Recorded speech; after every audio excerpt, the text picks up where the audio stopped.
Magandang buhay, bagong Pilipinas. Ikaw ba ay nagmamay-ari ng sasakyan o kotse na siya mong ginagamit sa iyong pagpasok sa eskwela, trabaho, o di kaya na may sa iyong negosyo o panghanap buhay?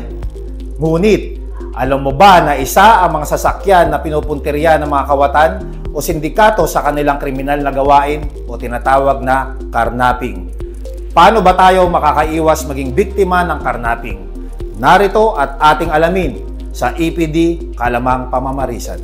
Ang carnapping ay ang pagkuha na may layunin o intensyon na makakuha ng isang sasakyang demotor na pagmamayari ng iba nang walang pahintulot sa pamamagitan ng karahasan o pananakot o paggamit ng pwersa upang makuha ang isang bagay. Narito ang ilang tips upang maiwasan na ang iyong sasakyan ay makarnap. Palaging ilak ang pinto at bintana ng sasakyan habang bumabiyahe. I-park ang sasakyan sa ligtas na lugar. Palagyan ng alarm ang inyong sasakyan. Iwasan ang mag-iwan ng mga halagang gamit sa loob ng sasakyan. Iwasan ang maghintay sa loob ng sasakyan habang nakapark. Kung hindi maiwasan, ilak lahat ng pintuan. Iwasang tumigil sa delikado at madilim na lugar.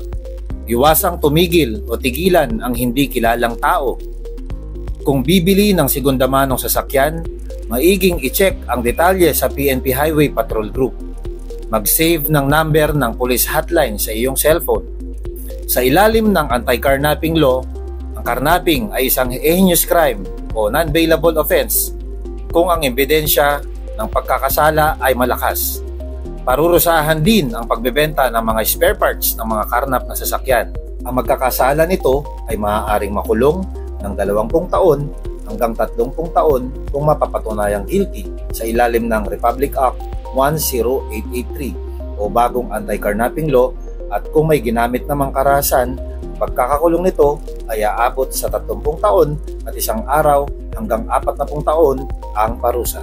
Yan ang mga dapat ninyong malaman at tandaan dahil laging ligtas ang may alam. Ako po ang inyong EPD Kaalamang Correspondent, Police Captain Eduardo Baclig Jr. sa Bagong Pilipinas. Ang gusto ng pulis, ligtas ka.